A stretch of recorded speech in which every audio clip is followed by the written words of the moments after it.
2025年10月6日星期一，香港癌症統計與防控2025年醫療報告摘要。本報告根據香港醫務衛生署及相關官方機構最新數據，針對香港癌症現況進行全面分析。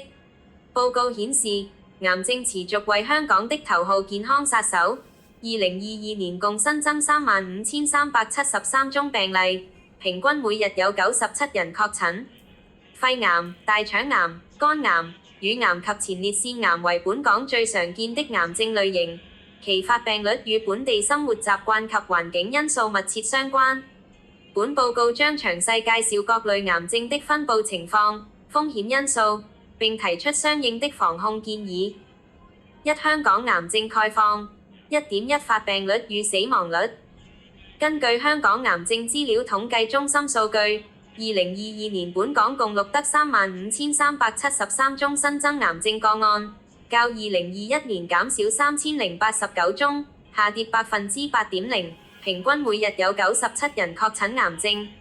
癌症作為香港主要的致死原因，2022年共導致14,717人死亡，佔全港整體死亡人數約1/4。從長期趨勢觀察，過去10年香港癌症發病個案以每年約2.4%的比率增長。然而，在經調整人口年齡組成的因素後，男性整體癌症的年齡標準化發病率在過去10年轉趨平穩，而女性則呈上升趨勢。值得慶幸的是，在過去30年間，男性和女性整體的癌症年齡標準化死亡率均呈下降趨勢，男性每年顯著下降2.3%，女性每年下降1.1%。1.2 人口分佈特徵，癌症風險與年齡密切相關。2022年的數據顯示，超過一半的癌症發病於65歲或以上人士，確診癌症的年齡中位數為66歲。其中男性為69歲，女性為64歲。而在死亡個案中，男性及女性的年齡中位數均為72歲。自2020年起，女性罹患癌症的人數超越了男性，兩性比例為每100名男性有105名女性患癌。2022年，男性癌症新增個案為17,239宗。女性則有18,134宗。根據2022年的癌症數字，在75歲前患癌症的機會，大約為每4名男性中有1位及每5名女性中有1位。二、主要癌症類型分佈。2.1 發病率最高的癌症。根據2022年數據，兩性最常確診患上的5種癌症依次為： 1. 肺癌5,707宗。16.1%。2. 乳癌5,208宗，14.7%。3. 大腸癌5,190宗，14.7%。4. 前列腺癌2,758宗，7.8%。5. 肝癌1,612宗，4.6%。這5種常見癌症個案數目佔2022年癌症新增個案總數的57.9%。2.2 死亡率最高的癌症。2022年，香港致命性最高的癌症依次為： 1. 肺癌3,782宗，25.7%。2. 大腸癌2,270宗，15.4%。3. 肝癌1,412宗，9.6%。4. 胰臟癌920宗，6.3%。5. 乳癌804宗，5.5%。前3種癌症合共佔全港癌症死亡總數的50.7%。2.3 性別差異分析，男性和女性的癌症分佈存在明顯差異。2022年，男性最常見的癌症依次為肺癌、大腸癌、前列腺癌、肝癌和胃癌，而女性最常見的癌症則為乳癌、肺癌、大腸癌、子宮體癌和肝癌。在致命癌症方面，男性頭5位為：肺癌30.7%，大腸癌14.6%，肝癌13.1%，前列腺癌5.1%和胃癌4.5%。女性頭5位則為肺癌22.2%，大腸癌14.6%，乳癌13.7%，肝癌6.4%和胰臟癌5.6%。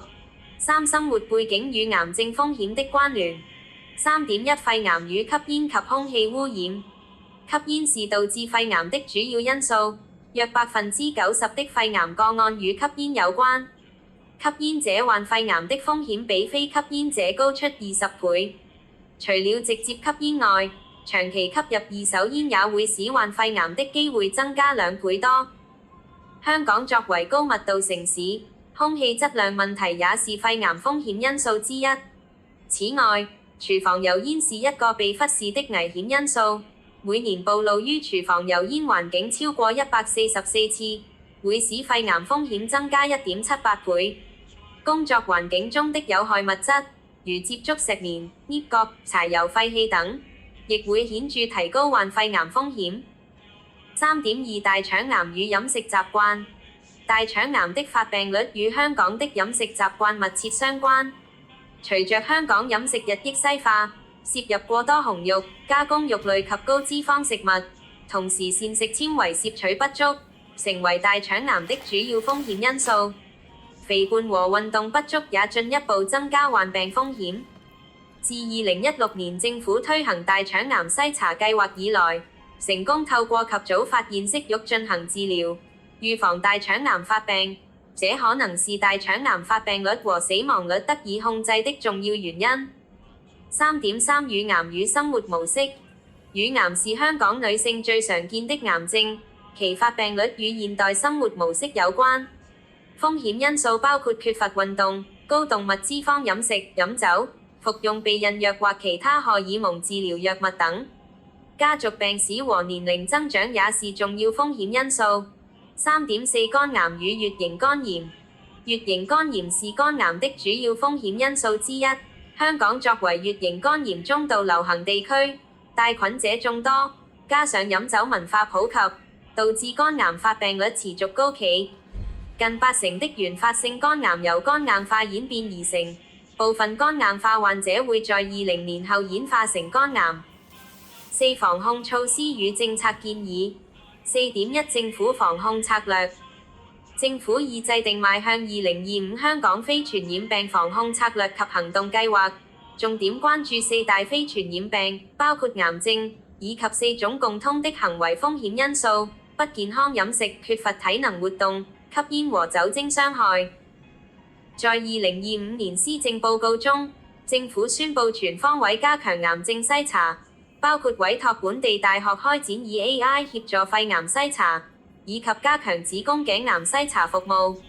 同時，政府將成立香港藥物及醫療器械監督管理中心，加快新藥審批機制，助力藥企更快將創新藥推向市場。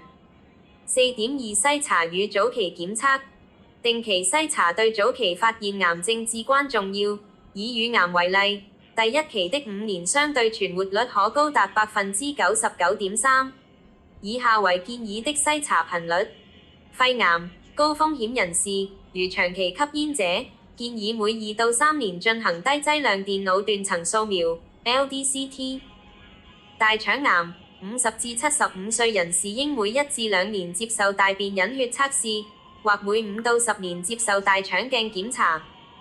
乳癌，40歲以下女士可2到3年檢查1次，40歲以後建議每年檢查1次。前列腺癌，50歲以上男性應每半年至1年定期檢查。4.3 預防建議。針對香港常見癌症，建議採取以下預防措施： 1. 戒煙及避免二手煙，可大幅降低肺癌風險。2. 健康飲食，多吃高纖維蔬果，減少紅肉和加工肉類攝入。 3. 規律運動，保持健康體重，避免肥胖。 4. 限制酒精攝入，降低肝癌、大腸癌等風險。 5. 接種疫苗，如乙型肝炎預防疫苗。 6. 避免接觸致癌物質，如如在工作場所遵守職業安全規定。五結論，癌症作為香港的頭號健康威脅，其分佈與本地生活習慣、環境因素密切相關。肺癌、大腸癌、乳癌、肝癌和前列腺癌是香港最常見的癌症類型，其發病率與吸煙、飲食習慣、運動不足等可改變風險因素有關。隨着人口老化和增長，預計香港癌症的新增個案將會持續增加。然而，通過全面防控策略、加強篩查和早期診斷，以及推動健康生活方式，我們可以有效降低癌症發病率和死亡率。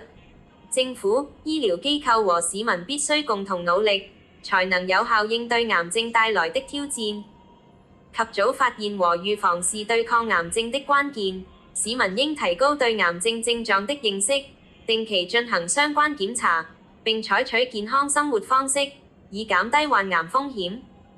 全文配樂：聖詩我知誰掌管明天。